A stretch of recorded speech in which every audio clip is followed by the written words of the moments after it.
So now we're on to the next stage. What's really important whenever you're working with black powder is safety. You know, it's something we can never stop re-emphasizing.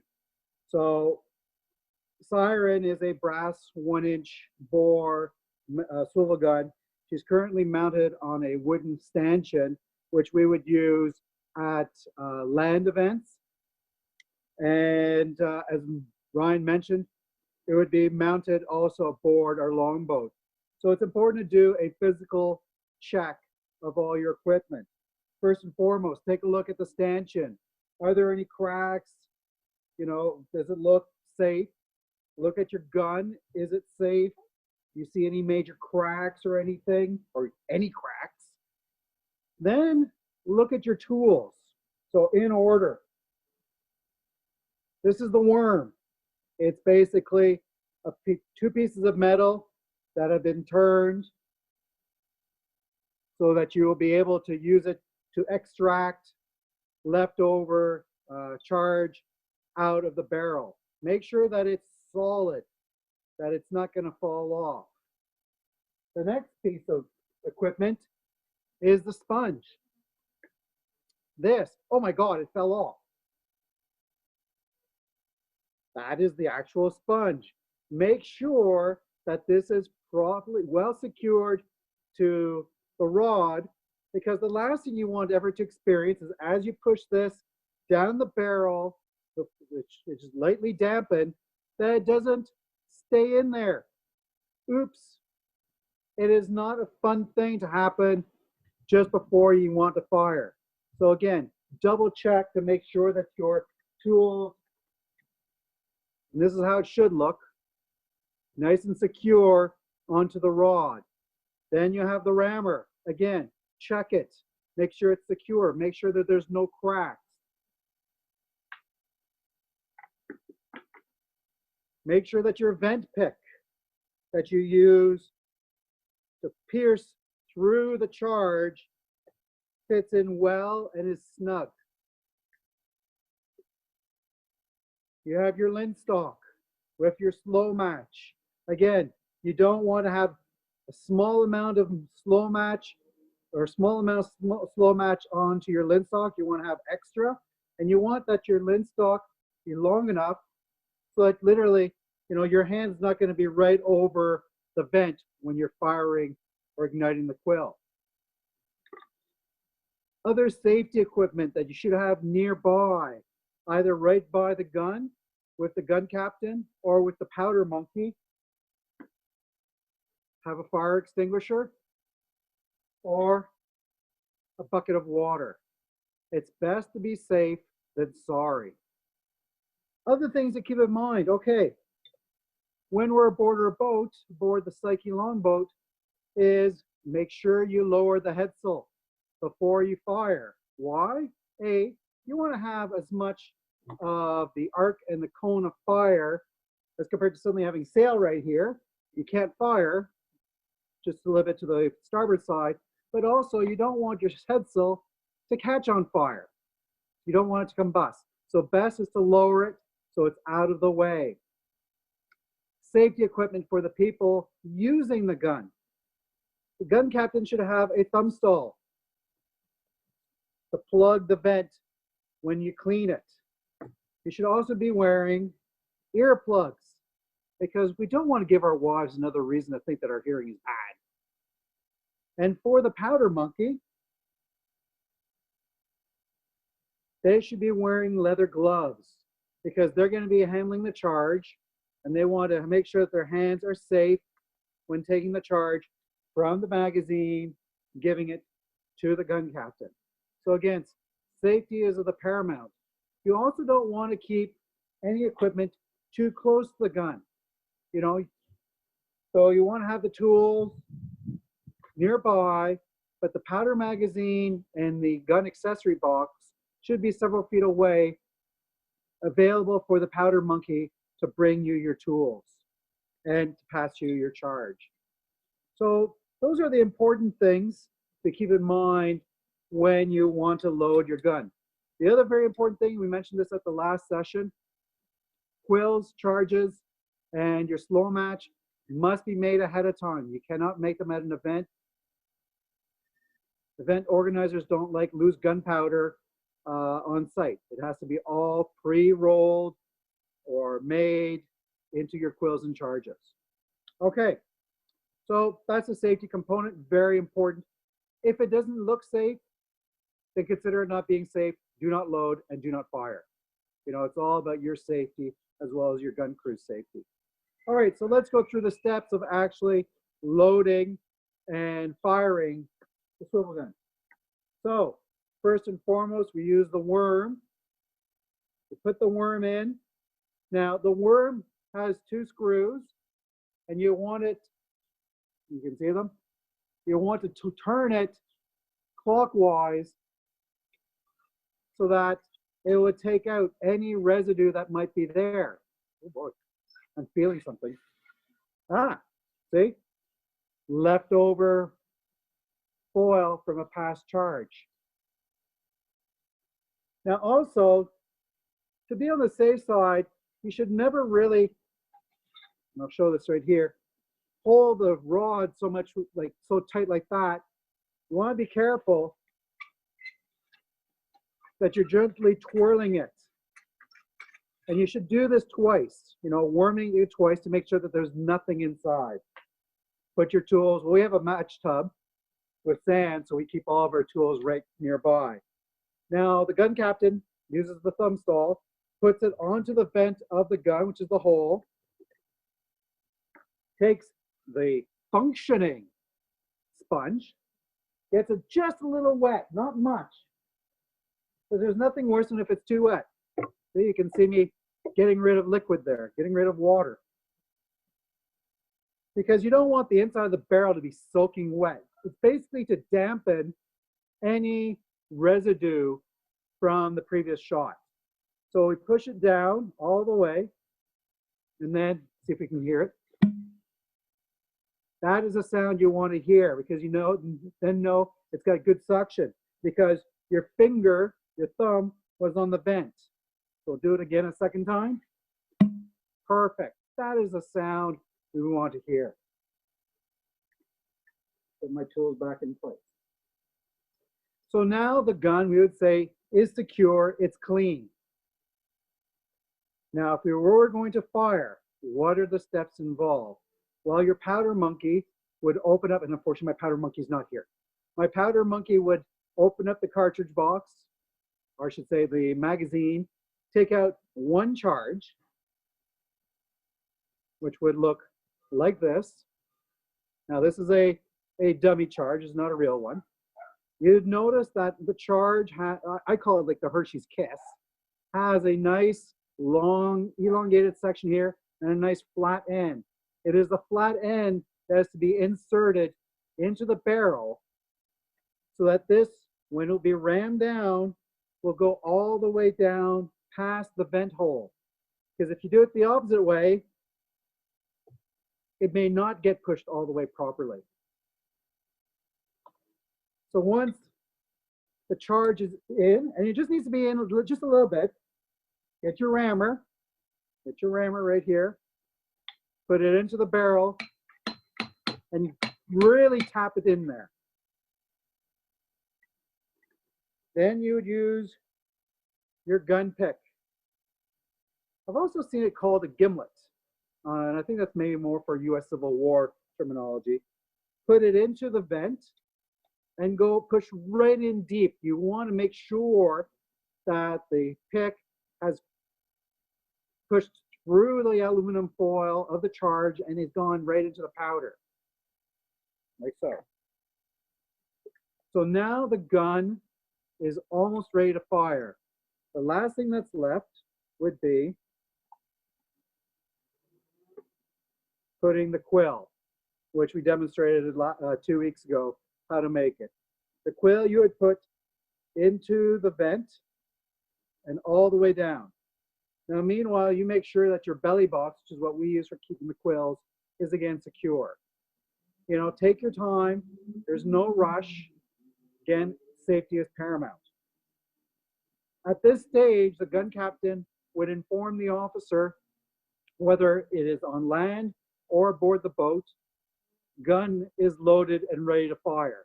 It's important to keep everyone well informed so that they know, so there's no surprises. At this point, the powder monkey would light the slow match.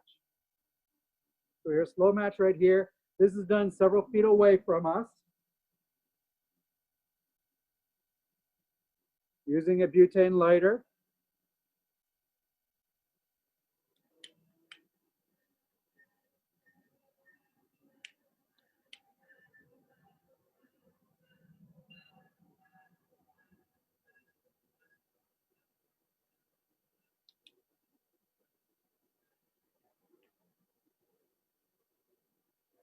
I don't know if you can see, it's smoking right there. Yeah, there we go. So now the gun is ready to fire.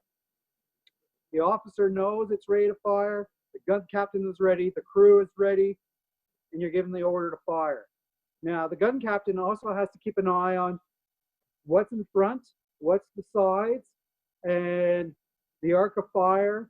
And the other important thing, too, is you don't want the barrel elevated in such a way that when you ignite the quill and that ignites the main charge, it could launch itself right towards your face. You don't want that to happen.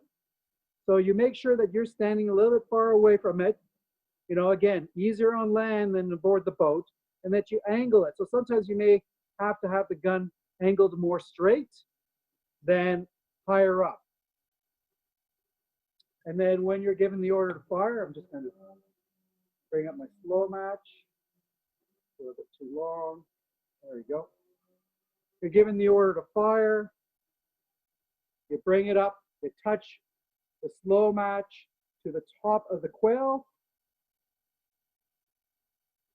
The quill goes off. Uh-oh. But the main charge did not go. We have a misfire. You know, so what do we do? Okay, get this away from you. This is the linstock. Put that back in the match tub. What I recommend is you wait a good 120 seconds, 2 minutes, before you just leave it alone to be, again, on the safe side. Because you don't want suddenly to be working on the gun and then the main charge ignites. I know there's no charge in here, so I can work a little bit faster using a pair of gloves or some pliers. Remove the quill. Now you could either put it into your match tub, being more environmentally friendly, or again, if you're uncertain, throw away into the lake. You know, it's best to make sure that the quill is truly non-functioning. Now, it is possible on occasion that the quill just won't ignite. So again, that's where you do. You'd wait a good 2 minutes. Don't take any chances. Extract it. Dispose of it. And also let your not your gun captain, but your officer know that there's a misfire, so that they know. After the 2 minutes, okay, well then, we know the charge is still inside, but the quill was defective. You put in a fresh quill, inform your officer that the gun is ready, wait for the command for fire, and then bring back the linstock and fire. If the quill does go off but not the main charge, and this is the second time, the gun is now considered out of order, out of commission. You just leave it alone for 2 minutes. Again, play it on the safe side. Make sure that it's pointing away from any potential vessels or people that are in front of you. You would then ask the powder monkey to take out of the accessory box a syringe with a hypodermic needle. Fill it with water. Insert it into the vent, into the charge, and push down the water. Do that 3 times. You want that charge to be saturated with water. You want to make sure it does not go off. You tell your officer that the gun is out of commission, and that's it for the rest of that battle scenario. This gun is deemed unsafe. You would leave it alone. After about 10 minutes, or once you get back on land, then you have to clean it. You have to secure it. Use your worm. Turn it clockwise. Pull it out. Try and get that whole charge. Do it again. If you're very successful in taking it out, wonderful. Sponge it 3 times on the inside. If you're not able to get out the charge, then pour water inside of the barrel so that, again, the charge cannot go off. You know, firing the gun is a lot of fun. It adds a lot of a great element to naval reenactment, whether it's boat versus boat, or us participating on amphibious assaults, or even as we've done ourselves at some events where we cannot bring our boat because there's no water nearby. We bring this gun with us, the gun post, and we use it on land. And if we get overrun, that's okay. I just die over top of it so no one else can take it. That's about it really for the presentation regarding loading, firing, securing, and also misfires for the gun. So Gurth, before I open it up to general questions, since you do have the gun on a stanchion and you are displaying it on land, in a situation where you and I, such as at Bradley House, have used the stanchion in a battle, what would be the procedure for showing the gun is loaded and the gun is safe when on land? For the artillery command officer, you would take your 2 gun tools, and when it is ready to fire, you put one of the gun tools on top of the gun so that the commanding artillery officer knows that it's ready to fire. When the gun is out of commission, then you would put 2 tools over top and hold it like this. Or as I say, you know, just lean over the gun and act dead. The other advantage that we have with this beautiful little gun, in case the enemy is getting too close, fuck. I hope he brings that back. That's expensive. Okay, great. Thank you, Gurth. So we've got 9 minutes left in our Zoom meeting here. I'm going to open it up to general conversations and questions. And if you're not the first one to be heard, just be patient, and we'll get to you. My one comment to everyone, let's keep it relevant regarding loading and firing small guns, and let's not get into modern politics, because right now that's still being discussed, and we could discuss that at a later time and date. Yeah, so opening up to general conversation, remember to unmute yourself before you talk. Hi, Gurth. Can you hear me? Yeah, and let us know who's speaking. Okay, it's Glendon. You know, the bosun, eh? Does it make a difference whether you grab the tools overhand or underhand? Oh, you mean, okay. So if you're loading, Yes. I suggest it's best underhand, because it gives you a little bit more control. Turn this a bit more this way so you can see. Okay. Because if you do it this way, you aren't really able to put your arm as well as compared to here. You got a little bit. You can use the palm and your thumb a little bit as compared to like this. Because the greatest fear is that suddenly the gun does go off, and then boom, but also that your hand is still holding on to it. While if you're doing it more like this, if it does ignite and you have the rammer or the sponge in there, your hand is not clenching around the tool. Okay. So that's why we're double worming and double sponging every time. You know, better be safe than sorry. All right, thank you. Good question. Next question.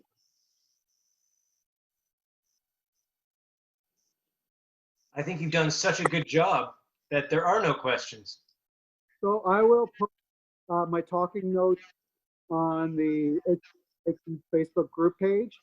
And then in 2 weeks, we're going to post a video of this demonstration. And in 2 weeks, what's the next topic, Ryan? It's either me or Glendon. I think it's you. Okay, then if it's me, it's going to be VHF radio protocol, and it's going to be the manual of arms for British musketry. The Doing both. importance of that being when we are a shore party, we can march with the Brits or the U.S. forces and support them on land in a safe and efficient and historically accurate manner. And the VHF radio is important because when you're out in the lake and all of a sudden your engine fails, your oars fail, and your sails fail, and you need help, it's your best chance of getting in communication with someone who can help, especially when you're out of range of cellular towers and other boats. So I'll be teaching a bit of that, and I'll go through the manual of arms as well.